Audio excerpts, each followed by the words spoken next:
I can't do it. Okay. We'll do it live. Okay. No. We'll do it live. It. Do it live. I'll write it and we'll do it live.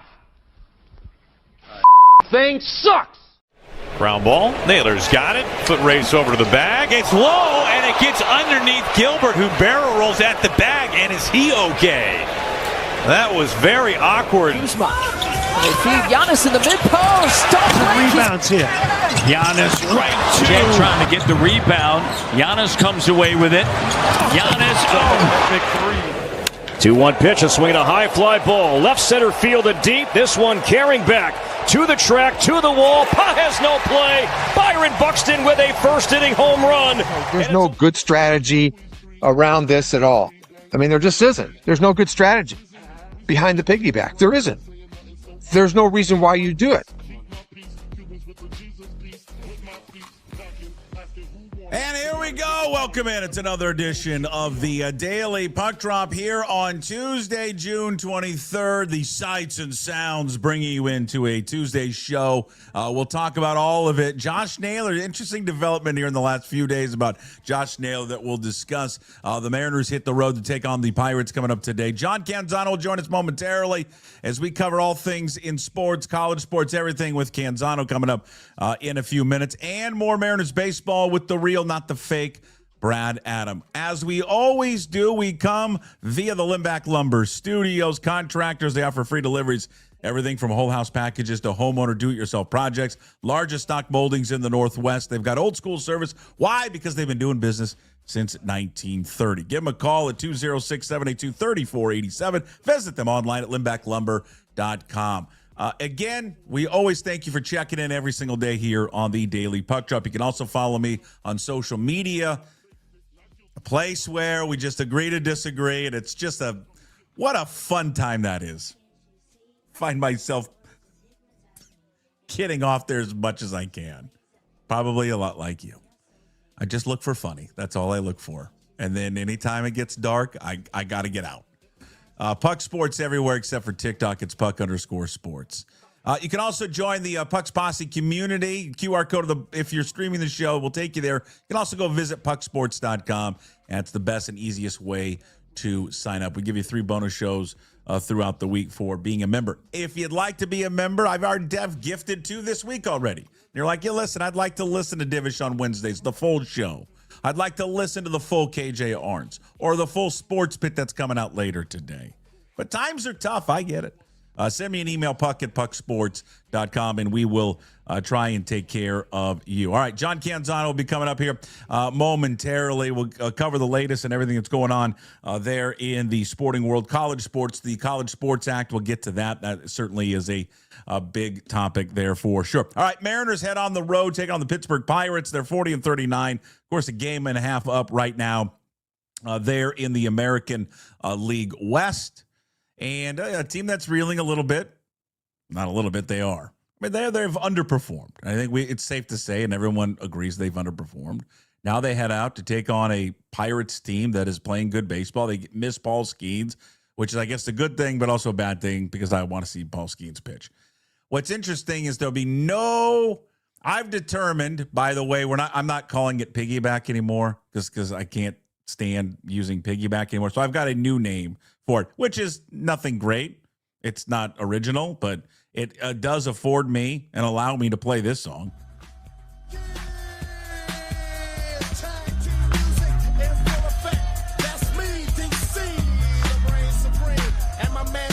There you are, the tag team.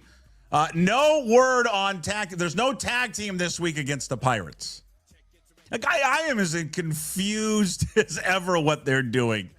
I thought they all were doing it for the rest of until the break. But they're not. No one's tag teaming this week. I guess the tag team is back on in the Guardians series, but yeah, whatever. I mean, it's kind of foolish, everything that they're doing with this thing. You know who doesn't like the tag team? You know who's not a fan of it? William Kruger. But Miller's been so efficient and so good. He's pitching better than anybody in baseball. Right. And it ends up being he's the first guy out of the chute in this quote unquote piggyback scenario.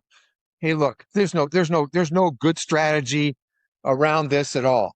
I mean, there just isn't. There's no good strategy behind the piggyback. There isn't. There's no reason why you do it. He's got, Castillo has 12 starts and 1 quality start. ERA north of 5.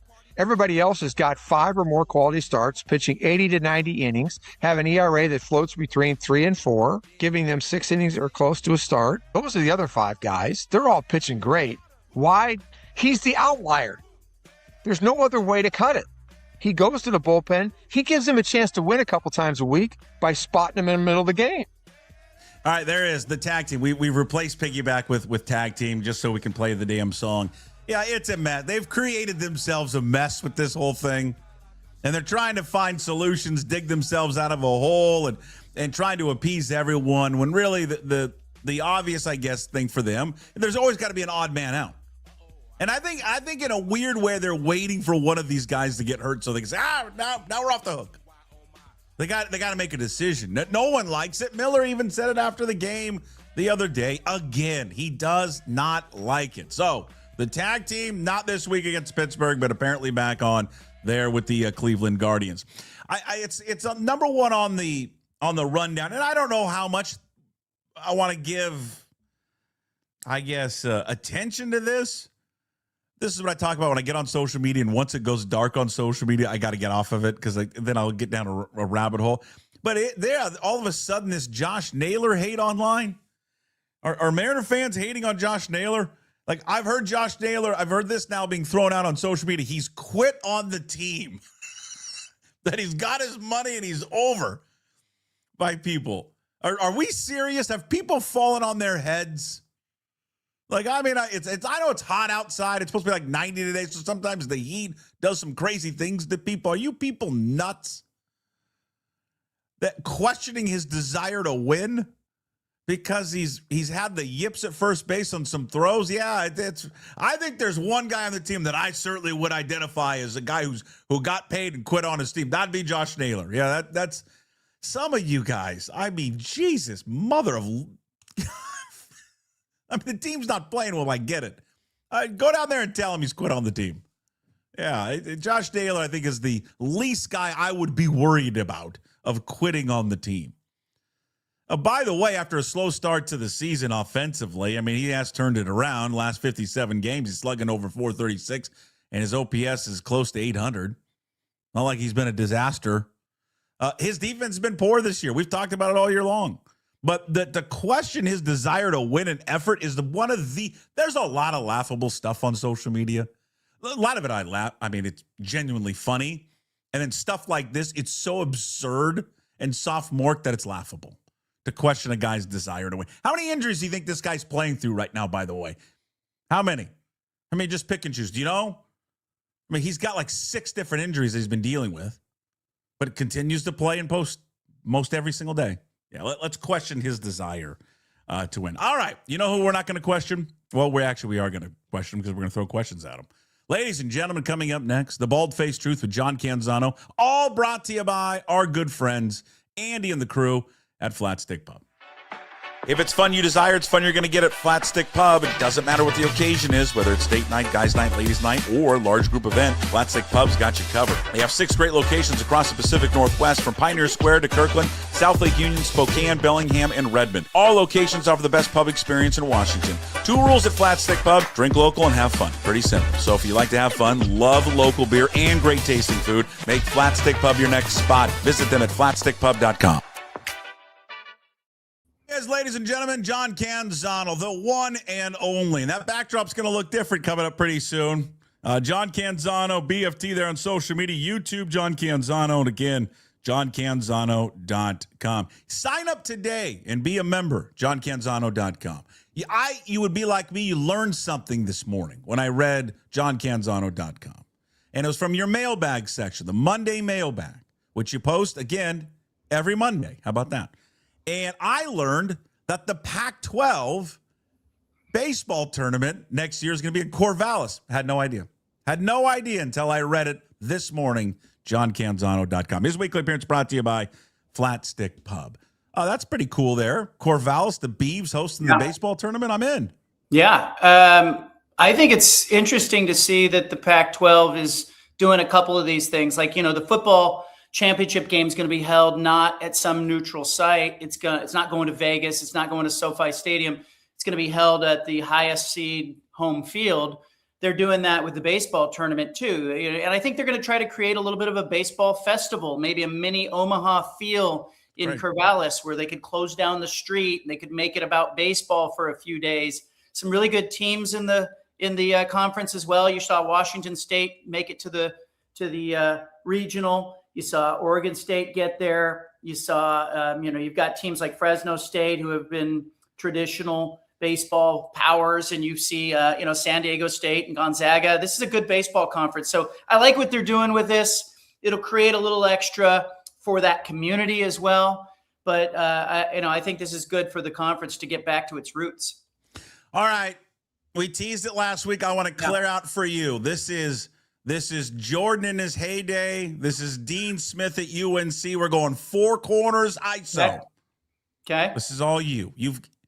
Can we reveal your big personal news? Yeah. Well, look, I've done radio for 20 years, and that radio world. It's not dead, but it's changing. And just like the world of newspapers has changed and television is changing. I turn on the TV station and I see younger and younger people on the more established bigger markets. And so it's no mystery what's going on there. But Puck, look, I have for the last 4 or 5 months been under wraps. I haven't been allowed to talk about any of this. We have teased it a number of times on this show. I have not told anyone about this, but I am in effective July 1 launching a new show. It'll be on YouTube, among other places, but we'll start with that. It is sponsored by Adidas. Adidas has come in as the presenting sponsor of the show. It's going to have a big-time college football presence and impact. It'll be more of a regional show to the West Coast. We don't really have a regional college football show that is dedicated to the West Coast, but I want to give a voice to the conferences and the athletes and the teams that are in the western part of the United States. And we see all of the noise coming from the East Coast, and I think it'll be a lot of fun. It'll be Monday, Wednesday, Friday on YouTube, 1 hour show each day. Big guests, one big guest each day. I'm going to come out of the gates firing. It will not be exclusive to Adidas schools. That's something that I want to be really intentional about. Like, I want Oregon coach Dan Lanning's going to be welcome on the show, as well as, coaches that, are from around the country. But Tuesday, Thursday, it'll be an audio podcast. That simulcast of the show will be offered to some radio affiliates that are interested in taking it. Some of my traditional affiliates may take the show, so you may hear me on the radio still, but the primary place that it'll be Monday, Wednesday, Friday is on YouTube. So make sure you go to johncanzano.com and click that YouTube menu and just make sure you're subscribed so you get that first episode that comes down the pipeline. And then for people in the Portland market, every Saturday, one of the 1 hour shows will air on KGW, the NBC affiliate in Portland. So a more localized version of the show will be there. I think it's the best thing for my audience. It dovetails nicely with what I'm doing with the writing platform, and great to have a partner like Adidas in with it. There's some others that are joining as well, but I'm going to have a lot of fun with it. I think it's going to be great. Congratulations. It's a lot of work that you've put together here in the last few months. It's got to be, It's kind of a little terrifying, agonizing, but exciting at the same time, I would imagine. Yeah. And here's the thing, I just like with the newspaper, I held no ill will when I left the newspaper, but I felt like the ship was teetering, right? And I needed to get off and go do my own thing. And, I had a similar feeling with radio, I think, as you did as well, that, look, it's not dead. That format's not dead, but it's not the same as it was 20 years ago when I walked in the door. But a new operator bought the station that was broadcasting my show primarily in Portland. My contract ran through July 1. It's coming up, the end of the contract.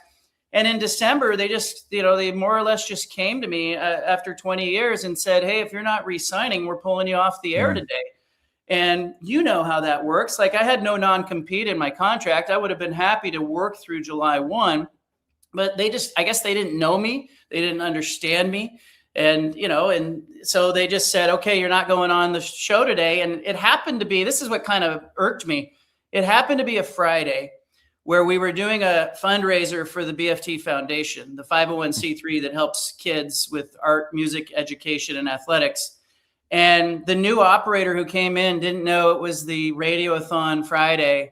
They literally wouldn't let me go on air that Friday to go do the fundraiser. It was just such a it was just such a classless move that maybe just underscored to me that I was making the right decision. Yeah. It is that industry, and I can only just speak to the radio industry, but I would assume newspapers and TV stations have followed the kind of the same script. It's just changed in a more cold and calculated business. It has lost its, like, I don't want to say family oriented, but this communal type of atmosphere that used to work there, where everybody was enjoying their work. They liked going there. Everybody was kind of rowing the boat in the same direction. It just was when I started radio, it was so much fun. And for, half the time and more than half the time, the majority of the time it was great. But then, as bigger corporations come in and, like iHeart ended up buying it, it just, eventually these big media companies strip it down. And it's sad. And I hate to see it. And I don't want people to lose their jobs. I don't hope. People ask me this all the time. I bet you hope KJR stinks. I don't. I honestly do not. Yeah. I worked 20 plus years there. Great times. I loved it there. It was a dream job. It was fun. But I separate KJR from iHeart. Yeah. iHeart I cannot stand. I mean, like that is a whole different thing. But that's, it's different. What they're ultimately going to end up with, like, I still think that there are some shows. Like, my show existed as its own ecosystem. Literally, I had somebody from the company that purchased the 250 stations that were owned by the entity that was broadcasting my show. Yeah. I had somebody there say, well, your show is its own ecosystem. Gosh, you have advertisers that have been with you 10, 15 years. You have you operate sort of like this island within that world. Those shows still exist out there. Mm-hmm. And those are those are our friends that are doing those shows that you have worked with forever. And you wish them no ill will. You want to support them and what they're doing. But what's going to ultimately happen here, because I can see it coming, is, they all want to save money. And so what are they doing? They're all moving towards syndicating shows. They're getting away from local programming. Right. I found it really interesting that the company that acquired my station, in the same breath almost, where they were telling me, hey, we're going to pull you off air today. I said to them, well, I'm probably just going to syndicate this myself. Much like the writing thing, I realized at some point you don't need them anymore. Right. And so the minute I said that, the guy said, well, we'd be interested in carrying that show. And I just thought to myself, like, if you're interested in carrying that show, let's carry the show. Let's talk about that. It saves them money. It's just anything they can do to save money. You're going to turn on the radio one day and you're going to hear the same show in Des Moines that you hear in Boise, that you hear in Miami, that you hear. It's going to be the same show everywhere. And that's what makes, the newspapers or TV or radio so personable, because it's in that market, right? You're in Seattle, you're talking about Seattle sports. I don't know how much time people will spend. I'll spend 30 seconds on it today talking about the Giannis trade, but that's a national storyline. It's hyper focused on Seattle. The biggest thing, the crime that's happened in radio to me over the last 20 plus years has been what has happened to smaller markets. Mm-hmm. When I graduated from Washington State, I went and worked in Seaside, in Astoria, Oregon, calling small games in small radio stations, Longview, Washington. Those are gone. They're just gone now, being replaced by these bigger corporations that come in and then just have the same voice that voice tracks everything. And we've lost out on doing local play-by-play, where people would graduate from college. They'd cut their teeth on that. How many small town newspapers are there anymore? Are people graduating from a journalism school and moving to Bozeman, Montana to go write for the Bozeman Free Press? I don't know. I don't think so anymore. They're dwindling. They're falling apart. And that's sad to me. There's nobody coming behind this generation of people who are working in these jobs now, and everybody's stretched so thin. I do think it's why you've seen some independent voices that have popped up. I think it's why readers have come to read me at johncanzano.com. I think it's why you have an audience here at Puck Sports, that people go, okay, I trust that this person is sourced.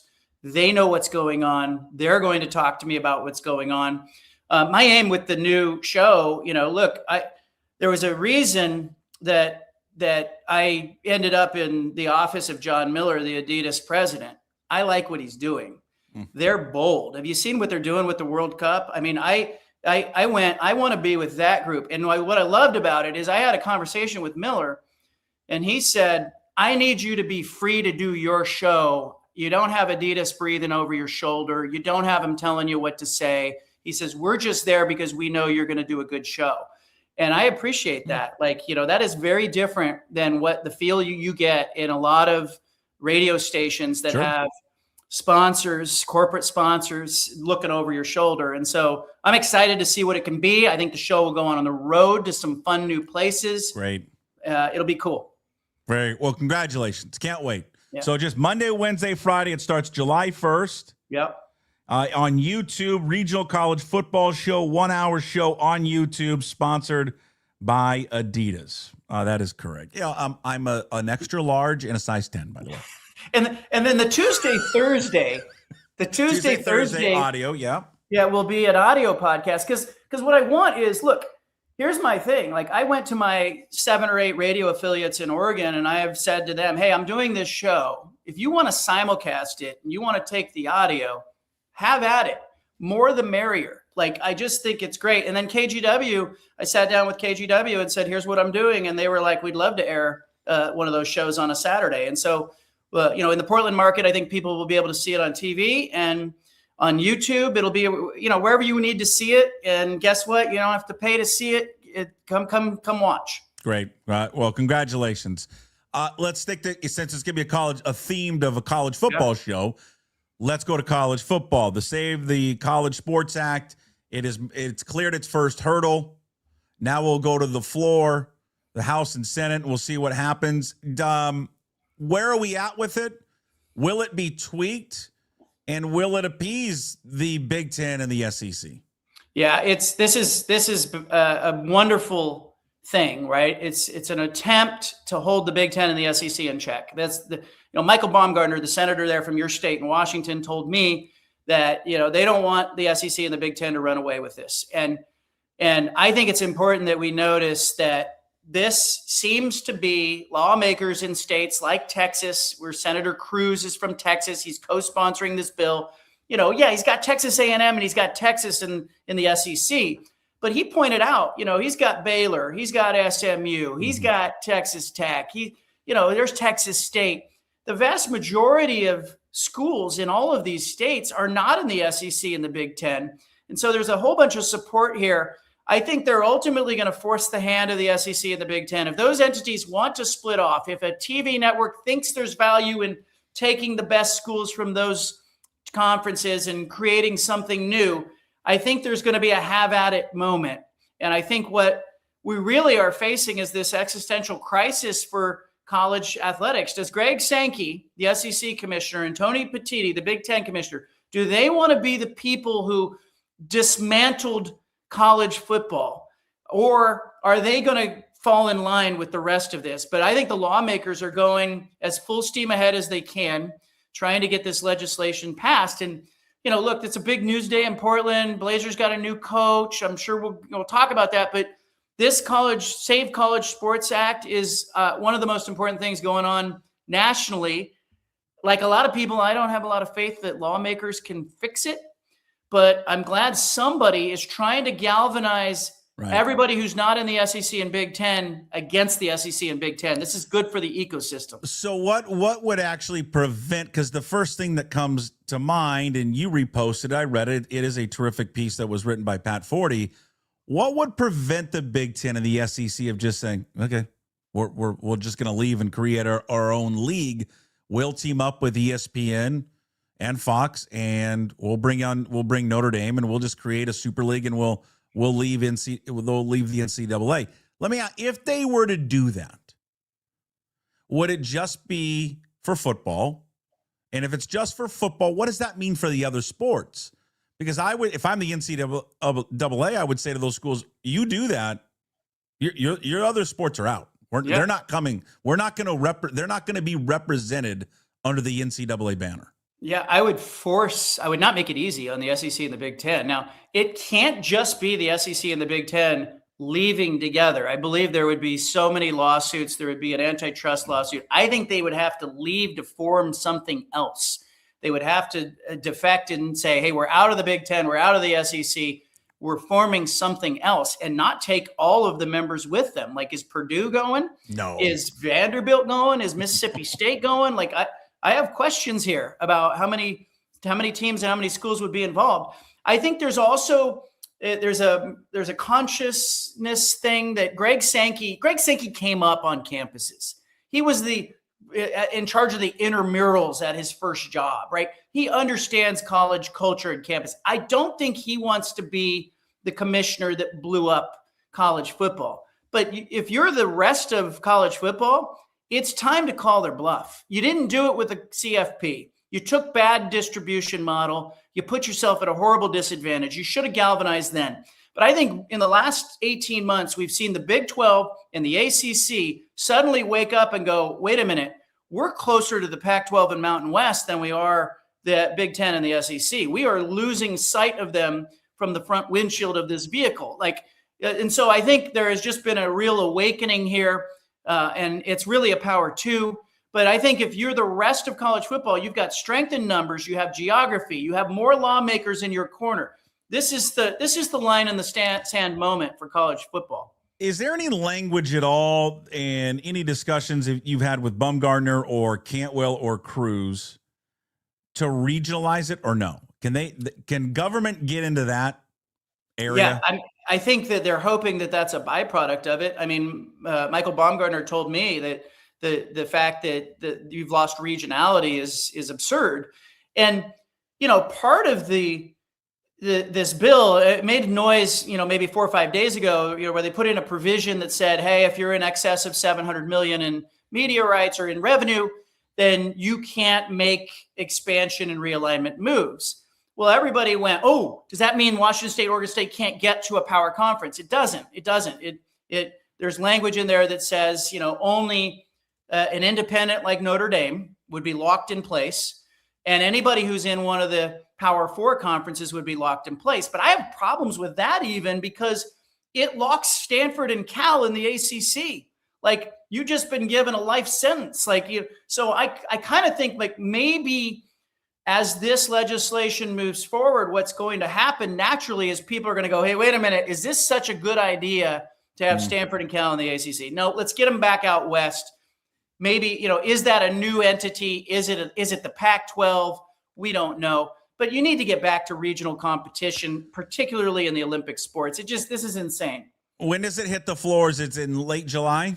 Yeah. And I think, I was told, here's what the quote that I got. It was like, hey, this has been a spectacular few days for this bill, but there's still a long way to go. And so I think, we're going to, what will ultimately be the thing that comes up to vote? Will it have new amendments, new provisions? I thought it was really fascinating because I always watch those Saturday morning cartoons, how a bill becomes a law, conjunction, junction, what's your function? I thought I knew. And then as I'm talking to the lawmakers, I realized I know less about that than I should. I'm kind of embarrassed to say that. No. And so I was like, well, wait a minute. What's getting voted on? How does it get off the House floor? What are they ultimately passing through? Why are people making amendments to this thing as it's moving along the process? It flies in the face of logic. But I think what we're ultimately going to see is we're going to see something presented at the end of the rainbow that the Big Ten and the SEC are not going to be totally happy with. And I think that's good. Yeah, I do too. Someone has to rein it in.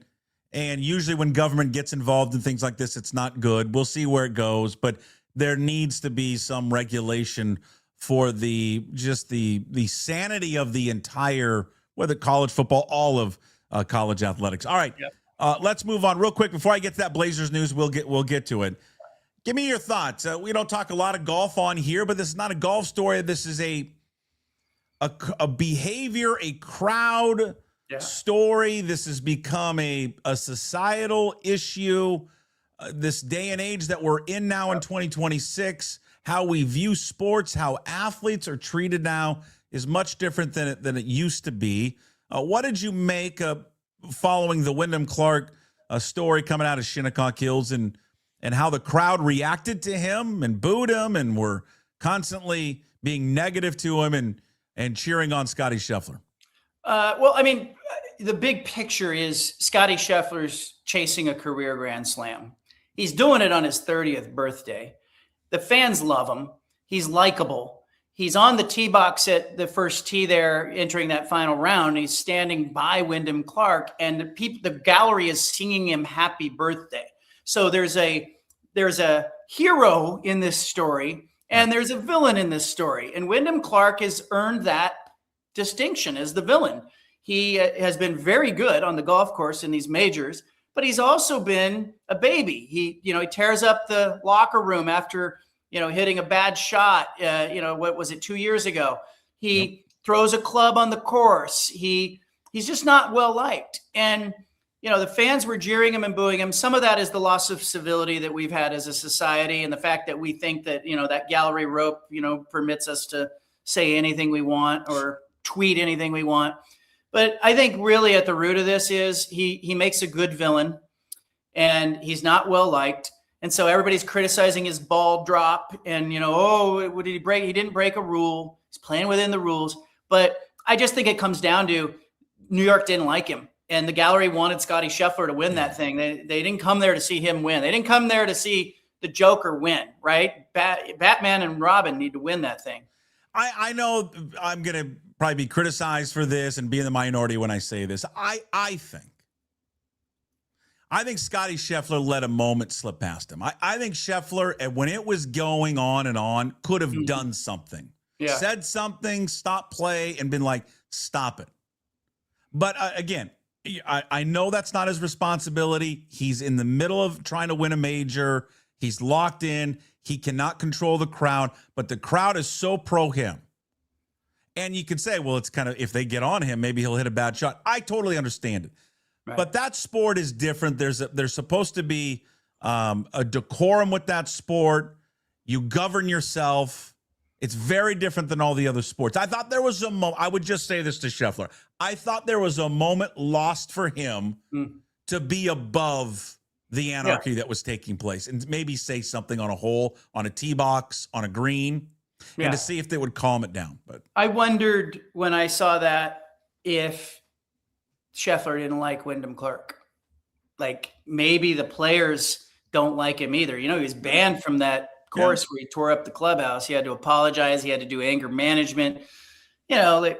It's interesting to me because I think golfers have always been, and tennis players too, have always been viewed as, there's a different etiquette to the game. It's a gentle, it's a peaceful, it's a classier game.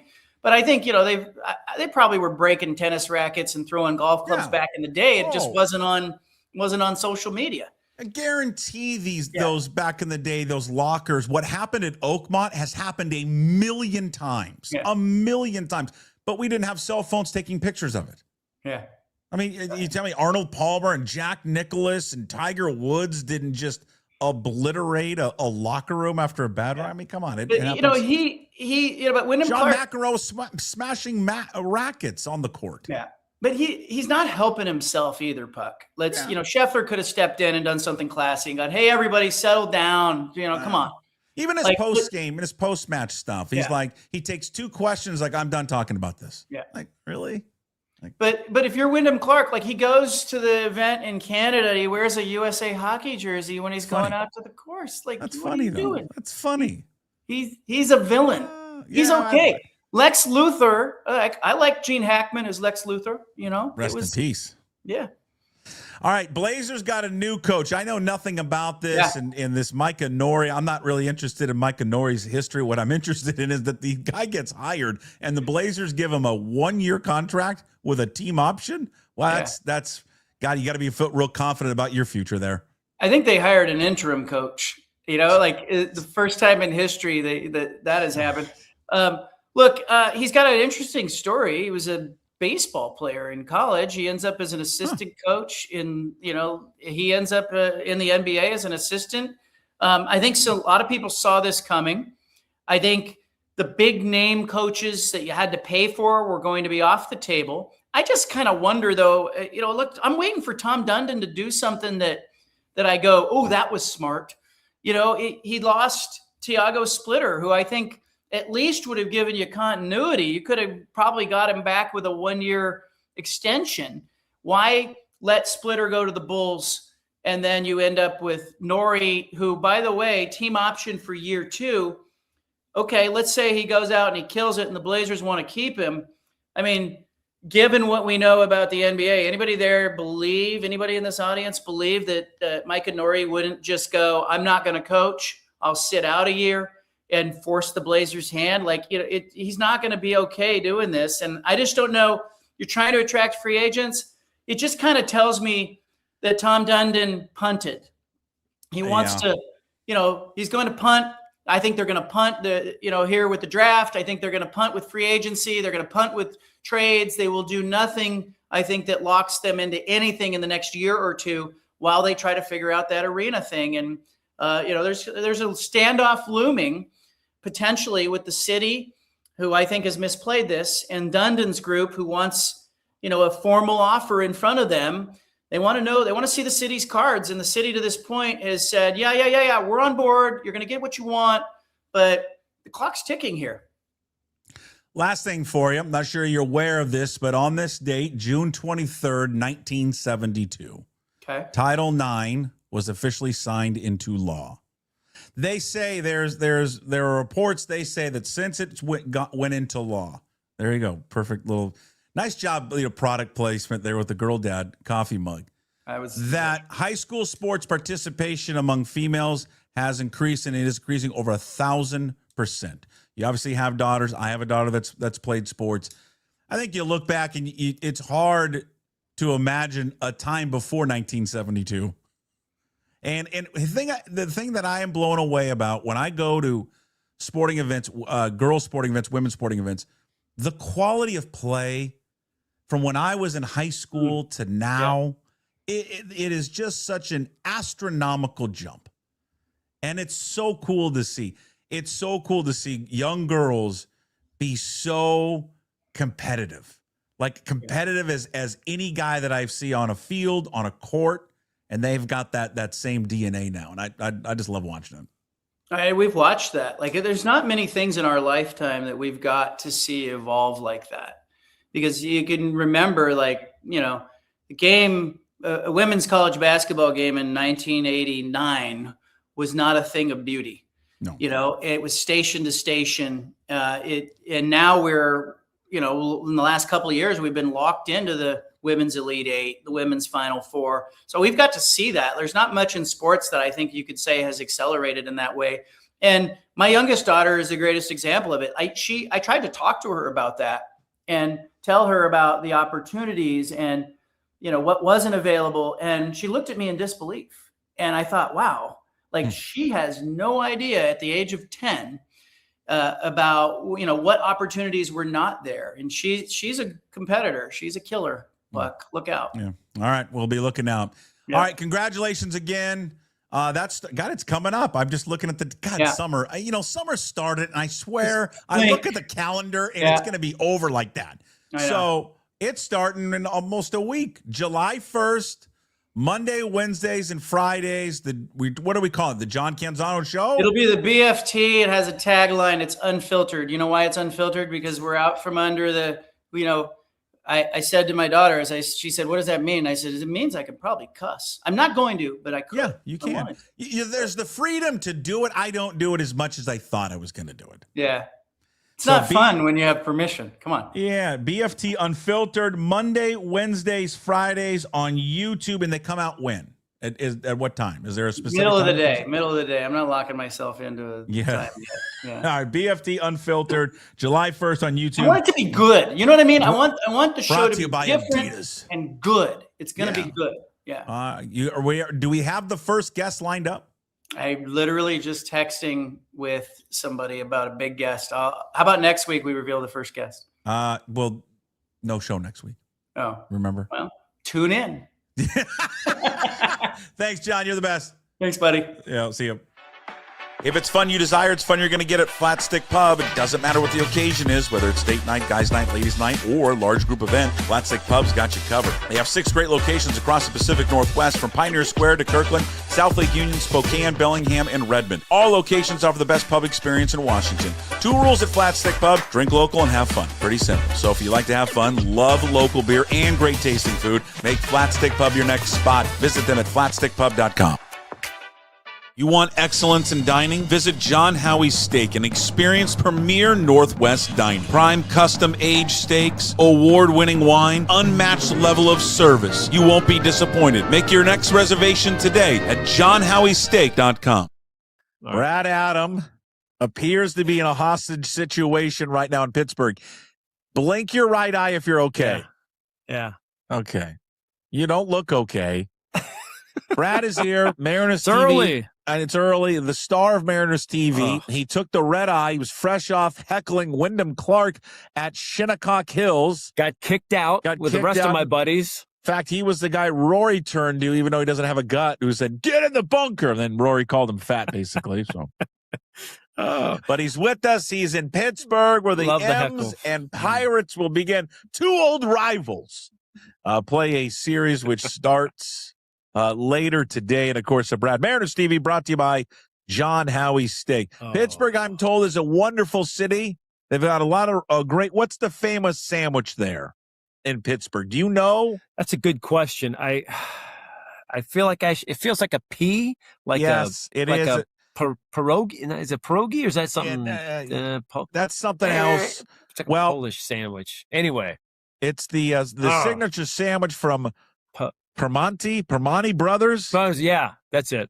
Celebrated for putting the fries and coleslaw directly inside the sandwich. It was founded in 1933 in the Strip District. Hey, yeah, Brad just got back from the Strip District. Ladies and very gentlemen. close to the hotel. Yep. They are built with grilled meat, melted provolone, tangy vinegar-based coleslaw, tomatoes, fresh cut French fries between 2 thick slices of Italian bread. You got to get one of these on the broadcast. Yeah, come on. That would be for good TV. Goldie sends it down, and you're munching on one of these sandwiches. Yeah, I bet they have them at the ballpark. They've got to sell them there, I would think. Well, right? I'll do the work for you. Do you have it's okay. a producer at Mariners TV that can do this stuff? I mean, I'll do it for you. Not on the road. I'll do it. I got you. Permonti Brothers. What's at the PNC Park, which is fantastic, by the way. Oh, it looks Saw beautiful. some Mariner fans out on the streets last night. They were coming, and I said, "You're going to love it." I've been Park told is it's great. fantastic. I'm top told three. that Top 3. The city looks a lot like Portland. Agree or disagree? With the bridges and the river. Actually, that's not a bad comparison. Yeah, it's a nice, easy walk from downtown over the Roberto Clemente Bridge. Oh, so I'm looking forward to that. Yeah. There is a Permonti Brothers. Hopefully, I'm pronouncing it correctly. Inside PNC Park, section 110. Boom, 110. Yeah, go do it. Come on. That'll be fun. You know, we do have something planned. You're not going to do it, are you? You're going to say you're going to do it. You're not going to do it. I'm going to do it for you. But we've got something special planned for tonight. We're going to talk to John Howie because we'll get John to make a sandwich like that. But he doesn't do it. He's not doing it yet, but eventually he will. So he's got John Howie's steak in the sandwich. Yep. He's got it all, but I want to tell you about Brad's favorite. And when he goes there, what does he get every time? He gets the scallops. Scallops. Ladies and gentlemen, let me tell you about Sea Star Restaurant and Raw Bar. A family favorite. In Bellevue, Washington. A family favorite. Ugh. It's wonderful. It opened in the spring of 2002, and it's been one of the premier destinations for dining in the Northwest. Of course, in Bellevue, serving great culinary favorites like the scallops, salmon. They got Copper River. And they got the best Copper River, by the way. They're at Sea Star Restaurant really and Raw Bar. Yeah, it's great. The mahi-mahi's back. Oh. The crab cakes for the appetizer. Oh, the crab cakes. They've got their own little distillery. It's What do you start? What kind of cocktail do you start off with? Do you go with a cocktail right away? Sometimes I do. Yeah, Tito's soda sometimes, or or an old fashioned maybe, or just kind of what I'm feeling. I do like a kind good of weather. I thought maybe you'd get a SpongeBob SquarePants. Stiggins fancy pineapple rum, Aperol, pineapple, agave, and coconut creme. I'd try it. I mean, in the summer, sure, that wouldn't be a bad thing on a boat. How about at Sea Star Restaurant Raw Bar? You can get the smoked black Manhattan. Oh God, Buffalo Trace bourbon, Averna. I don't know what that is. Australian smoked bitters and cherry. I might try that next time. God, that's good. That's good. All right. So Pittsburgh, top 5 park. You like it? Absolutely. Okay. Great. Everything about it is fantastic. From the walk over to the bridge where they shut down the bridges and it's just pedestrian traffic. Oh, it's cool. All the restaurants and bars and stuff outside the stadium. You're right next. You're on the river, so the views are fantastic. Beautiful. Right next to the football stadium. It's fantastic. They did it right. And the team is actually not bad. Yeah, but Pirates are good. I don't know if you saw or not, but we're missing Paul Skeens. Sucks. So what does that really mean? Well, missing Livy Dunn. Yeah, there you go. It's terrible. And I would have hoped that if he was pitching, you would have been there. Absolutely. And just stalking her with your Permani sandwich. Like, hey, you want a bite? A multi-inning interview. The first ever multi-inning. Why? I would never leave. Who is the star in Sacramento? The one guy who almost stole your job. Who was that guy? He was great. Sacramento. It was a bigger guy. Baltimore. Was it Baltimore? Baltimore. Craig from Richland. Yeah. Craig was great. Pete Alonso's bat. Yeah. He was great. Craig should be given a job. I don't want him to take yours. I'm just saying. Well, I appreciate that. But just picture me and Liv. Same type of thing. Oh, but you're multiple built the innings. Same. Yeah. She probably weighs more than you. We could discuss so much too, Puck. Yeah. Gymnastics, NIL. Sure. All Skeens, of it. The baseball travel, we both do it. I mean, hotels. Same. It's like you are one and the same person. Exactly. You and Livy Dunn. Oh, but we do have a special guest lined up for tonight. Who do you got? I'll be in the stands talking to Coach Heck. That is Cole Young's high school coach from North Allegheny High. That's Back right. When he was, league player of the year. Yeah, 4-year shortstop, starting shortstop. You're Cole Young. So excited to hear about him in high school. Yeah. Talk to his coach. He's got obviously a huge group. He's from here, lives here. Huge group coming tonight. That'll be fun. I'm looking forward to that. Cole Young, just a baseball guy in high school, do we know? Or is he a multi-sport dude? He played, I want to say, a year of basketball, and then he said, focus on baseball. Kind of what Colt Emerson did. Colt played 3 years of football as a receiver, but then his senior year, he said, not going to risk any injury. So baseball it is. Well, and Colt should have, it's not too far away from where he grew up, right? Not that. No, not at all. Not too far away. The guys from Cleveland is a 2-hour drive. You got Colt, you got Canzano and Rayleigh. Yeah. Normally they would have everybody here, but since we go to Cleveland next, they're just pretty much staying there. Yeah. So this is going to be Cole's show for sure. Yeah. Yeah. It'll be fun. We've come up, I've asked Chrissy to come up with a nickname for them. Colt and Cole. Okay. The CNC Music Factory. Oh, fantastic. Isn't that good? Got to go back a few years. It goes back. Some people don't get it, won't understand it, but. Right. And now you'll understand this reference. Talking about Brian Wu and his shoes, which is a really cool story from the kids from Seattle Children's Hospital. Tell people about that in case they missed it. Yeah, there were 24 kids. He got together with Adidas and his people, and he had 24 patients there. Seattle Children's Hospital designed cleats for them. So 3 different designs, and they have, they've got the Trident, they've got glitter, they've got the Space Needle. The kids did this all during their art therapy at the hospital. So, and 2 of them came to T-Mobile to present them, and he got, choked up, emotional, talking about them and the cleats and how much they mean. And he promised he'd wear them, and he wore them the next day and just dominated. Yeah. 7 shutout. Cool. So then he's got 2 more pairs that he's going to wear. But when we talked about it, and I did his line at the post game, I said, hey, it's got to be the shoes. Mars Blackman would appreciate. And I'm like, does anybody not out there get that? No, I know he didn't. But I'm saying, no, I said that on set. I said that. Gotta like, be the shoes. Gotta be the shoes. Did anyone respond that they understood? Not to my knowledge. The crew was silent out there. I'm like, come on, guys. Anybody? Hello, is it? You're like, gotta be the shoes. Is this on? Mars Blackman. God, I love a pair of Jordans. I mean, how? That's why I love Naylor, because Naylor's always got a great pair of shoes on. How about the last pair of shoes that he wore? Didn't it have like 50 like crystals in it or something? Something. Yeah, they were black Jordans with those light blue, crystal or navy blue crystals and stuff. Like for his son, there were a lot of good stuff there on Father's Day on Sunday. It was very cool, very cool. Fun, and if you're joining us, you're wondering, Brad is not being held hostage. No. I promise. See, free hands. He's fine. Okay. Girls, if you're watching back home, Daddy's okay. I'm okay. It's just early. It's dark. Yeah, he's up early because he's probably gonna go. He's up early. Where are you teeing off early? Just I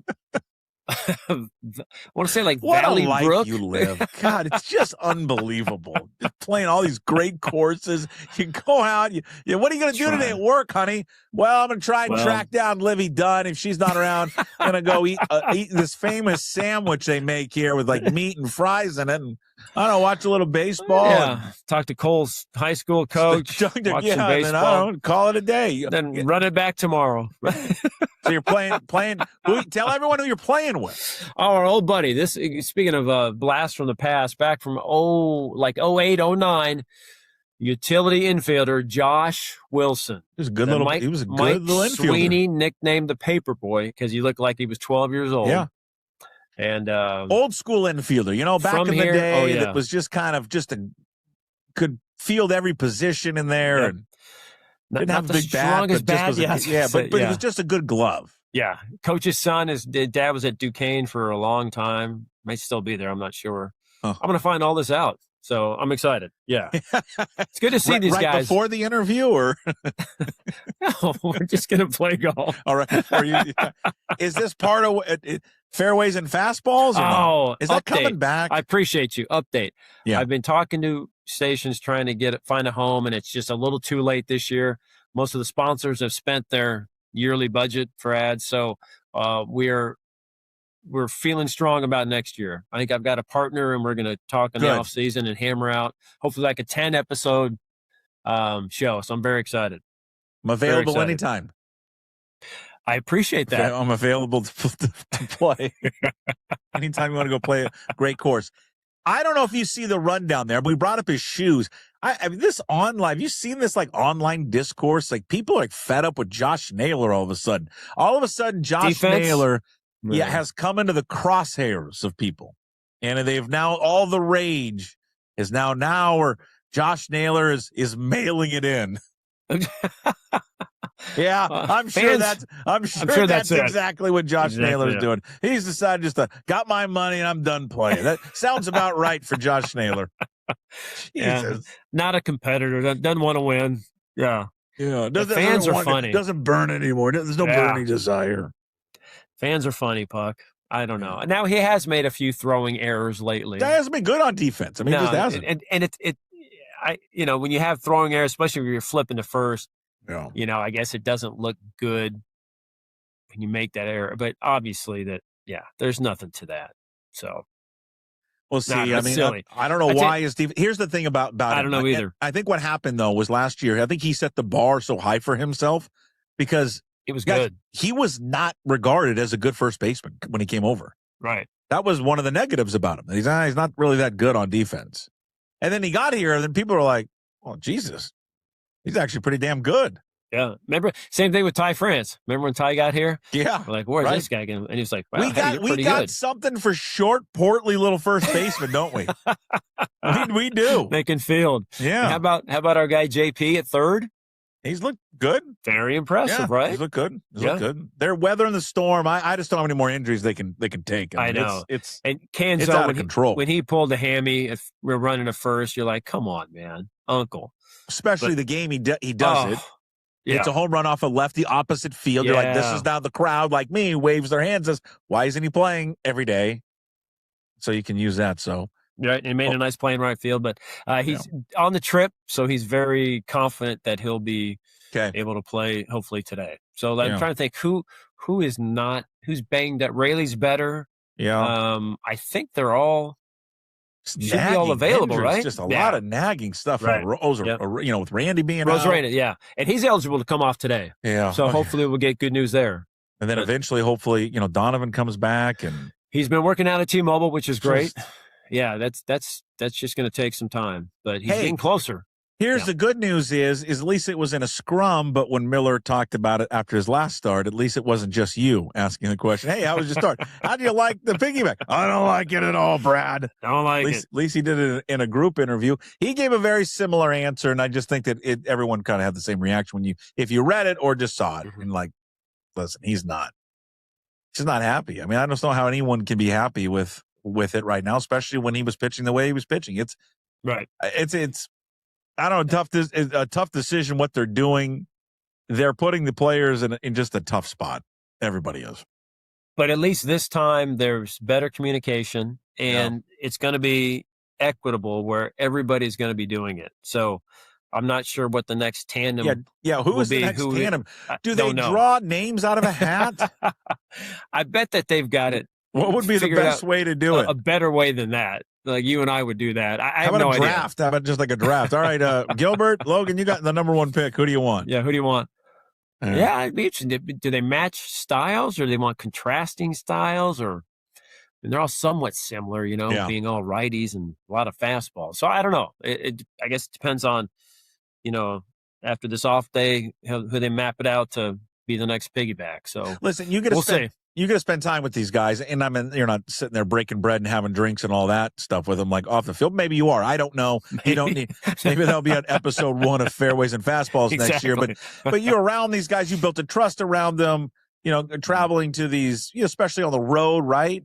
How are they? What's the mood with the team overall? Yeah. I think that it's kind of like we are as fans. They know that they're right now in a good spot for the injuries and the adversity that they've had to overcome. I think that, like us, they know that their best baseball hopefully is ahead. Hopefully, they know that they're the best team in the West, the favorites in the West. Nobody's really worried about where they are now. It was, I can't remember. I was talking to somebody in June, and I said, "Hey, you're still in first." They're like, "Oh, I don't even look at standings. I don't even care about standings." Just they're really focusing on themselves. And I think that they're coming off last season, the experience really helped. They know what that looks like, and I think that they're know that they can get to that level of play. Just get healthy, get ready to go. I think this is going to be a second half situation. They might add something at the deadline, but I think when Donovan comes back, hopefully Brash in August, Criswell. I think that this group will really come together August, September. And that's obviously when you want to peak and go to, but this is just, nothing right now for these guys, which is good. All right. As we wrap up and come full circle, and we've talked golf and baseball, I can't help but every time that I watch the 15 reruns of Live From, and they put Smiley Kaufman out on the course to hit a shot that there was in the beginning of the day, I just think of you because he reminds me of you for some reason. Okay. You kind of look the same. You're frail. Pretty good golf swing. I was in the gym 2 hours today or yesterday. 2 hours. Well, Let's see the Python. Maybe not. Give him flex a little bit for us. Maybe not. No. How about Wyndham Clark's? Did you watch his hit on 16 out of the rough? Where he punched it out over the second shot over the trap. How do these guys hit the ball out of the fence? I'd be taking a drop. Couldn't even see it. I'd take it unplayable. I don't know. Birdied the thing. I know. It's unbelievable. And how about Burns on 18, 200, and he takes a 9-iron. 9-iron. I thought they were like, and I know, listen, save me that they bend it differently now and all that. They do. I don't care. I agree. So it's an 8. He still flushes at 200, man. Downwind, but I don't even care. I'm hitting like a hybrid. and he's hitting a 9-iron. Driver off the deck. I thought the course was good, but I don't know. It wasn't like my favorite. Don't get me what do you started think? on it. Right? I don't get right? it. I don't agree with understand you. the hype with it. I'm watching it and going, It's just, I agree. It's a wannabe linksy looking course that doesn't even look nice because it's not really on the water. Right. I think it's the most. People are tired of me ranting on this. It's okay. I think it's the most overhyped golf course in the world. It's just 100+ years old, so everyone thinks it's great. Right. And I think they set it up well. What were there, 3 guys to break par? Sure. I think that was good. It wasn't too hard, like ridiculously hard. I think it was setup was good. It was fine. Yeah. Wyndham, fine. Fine. Good. You see the two pictures, him with his girlfriend in 23 when he won the Open, and then the girlfriend now when he won this year. Oh, I didn't realize they were different. Oh, yeah. Oh, well, good for similar. him. They kind of look the same, though. They do. He's got it from the same shop. Yeah. He's got a top. He's got a type. Yeah. All right. Well, good for him. You go hit him straight today. We'll be watching later today Mariners TV. I want to see that sandwich either tonight, Wednesday or Thursday. I want a segment with the sandwich. What is it again? Permonte brothers sandwiches. They'll know section here. 110. 110. Livy, meet me there. She's on her way. All right, there he is, Brad Adam, Mariners TV. Thank you, Brad. All brought to you by John Howie Steak and also Sea Star Restaurant in Raw Bar. Go check out Sea Star Restaurant Raw Bar. You want the best scallops, best seafood in the Northwest. Sea Star Restaurant in Raw Bar is your choice. It's where Brad goes. It's where Brad takes the important people in his family every single time. All right. See you, sir. Thanks. You want excellence in dining? Visit John Howie Steak and experience premier Northwest dining. Prime custom-aged steaks, award-winning wine, unmatched level of service. You won't be disappointed. Make your next reservation today at johnhowiesteak.com. Hi, I'm Bo with All Aces Concrete Coatings. Garages are my favorite part of the house. I chose to partner with Pentech because they give me the proper tools and support to do my job right.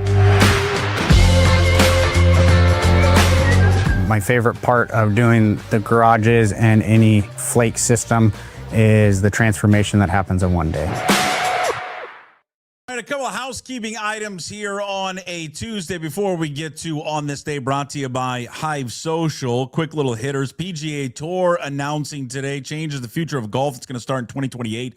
They're going to do, there's not a lot of changes, but they've fine-tuned some things. There's going to be 2 tracks. One's a championship path and one's a challenger path. Championship will feature about 23, 24 events, including the majors, playoffs, cups, and all that. 120 player field with cuts, $20 million purses. The Challenger Series, a lot like kind of what the Korn Ferry Tour is anyways.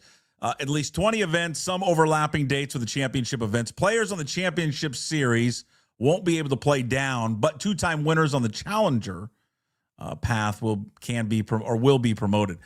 The biggest change, which I like, because the PGA Championship used to be this, the Tour Championship now will move to a match play format, rotate among top courses around the country. The Puppies are looking for a new play-by-play guy. Tony Castricone leaving. He's taking a job there with the Tampa Bay Buccaneers. See what they do. Do they keep it local? Because they didn't last time. And they've got local options. In-house options, really, if they want to, or will they allow the overlords, whoever runs them, I don't even know who runs them, but Learfield or whoever, to handpick their person. We shall see. Let's see. The Giannis was traded yesterday. That was a huge news. Milwaukee, 4 players. The highlights of those players coming back: Tyler Hero and Jaime Jaquez Jr., a player out of UCLA. The NBA draft is tonight. It does also involve the 13th overall selection because the Bucks get that. That could be a spot, by the way, of Hans Steinbach, the freshman from the University of Washington. He's been projected anywhere between 13 and 23. AJ DeBoncia is expected to be the number 1 overall pick, going to the Washington Wizards, with Darren Peterson of Kansas going to Utah. But the NBA draft is tonight. World Cup, of course, continues. It has been a fanfare of Seattle. Thing that caught my eye, The Athletic did a story on the World Cup before their match against the U.S. and called the Seattle Stadium the best venue that the World Cup has going into it. So I just was, when I read that, I was thinking, yeah, so this new owner really, because that's the big storyline, right? The new owner's going to demand a new stadium. Really? They are? Okay. We'll wait. Hey, listen, if I'm wrong on that one, a new owner comes in, they said, I want a new stadium, then I'll eat crow. I just don't think that's going to happen. Also, We touched on it, and we talked about the piggyback situation. Oh, in fact, we're not calling it piggyback. We're not calling it that. We're calling it tag team. Sorry, I forgot. Not piggyback, it's tag team. Mariners tag team. I'm going to get a copyright violation for playing that song too much today, I'll tell you that. Logan Gilbert announcing today that, I guess nothing official from the Mariners, Logan Gilbert saying that he is going to, he's going to tag team on Saturday, and then Emerson Hancock. It's the stupidest thing in the world. I mean, this has gotten now comical. It's so bad. I don't know what they're doing, but they are just... The guy in his last week was the pitcher of the week, just went 2-0 with an ERA of 1.35. He's been fantastic. And now you're going to tell him, hey, you're going to get to 65 pitches and now you're done. We don't care how you're pitching. I mean, I could kind of live with the Miller Castillo thing. The fact they're making everybody do this, again, either they're going to look like geniuses at the end of the year or they're just going to get completely butchered and fried. I don't know why you want to screw around with Logan Gilbert right now. Don't do anything to Logan Gilbert. Leave him alone. Don't touch him. He's on a roll. All right, let's get to On This Day, brought to you by Hive Social. Welcome to Hive Social, the social network that brings your real-world proximity to life. Tired of endless scrolling and fake connections? Privacy is built into the heart of Hive with easy-to-set-up safety fences and visibility controls. Whether you're here to hang out, network, or meet someone new, create events, share photos and videos, and keep the conversation going with built-in chats for every connection and every moment. Download now and see what's happening around you. Social brings you On This Day, and we touched on this a little bit earlier with John Canzano, but on this day, June 23rd, 1972, Title IX was signed into law, which prohibited sex-based discrimination in any education program or activity receiving federal financial assistance. Schools must provide male and females with equal opportunities of participation in sports. Athletic scholarship dollars must be allocated proportionally based on male and female participation in sports. And I said that, gave this stat to John. I'll give it again here. Since its passage, female participation in high school sports has grown over 1,000%. It's amazing we lived in a world before 1972 where we didn't have this, but I think the influx, the growth of women's sports since I've been in junior high and high school to where it is now, to see so many girls playing sports in multiple sports and the way they play, the competitive DNA that they have and have had and established, it's great. The growth of the sport is awesome. To watch your kids, play all sports, to watch your boys play, to watch your girls play is tremendous. But I just think to see, because it's always been the guys are the competitive ones and the girls are going to be the docile ones. And you've seen that change. And change for a good thing. So an important date in our sports history happening on June 23rd, 1972. On this day, brought to you by Hive Social, the official Puck Sports social meetup app. All right, every day we give you one final word. We call it Hey, What the Puck. It's brought to you by our good friends at Tersuli Construction. From emergency response to full-scale rebuilds and remodels, Tersuli Construction is a full-service contractor handling your project from start to finish. Locally owned and operated out of Ballard and proudly serving the Puget Sound region for over 15 years. If you're dealing with damage or planning what's next, give a team a call that does it all.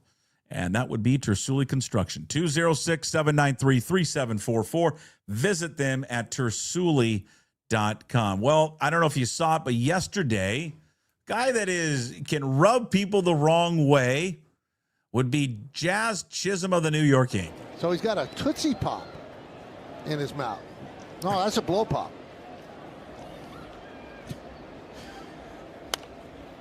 Little UL Washington. Remember, he had the toothpick. You brought up a Tootsie Roll. Yeah, I got it from the dugout. It's a Tootsie Pop. Yeah. Love a Tootsie Pop.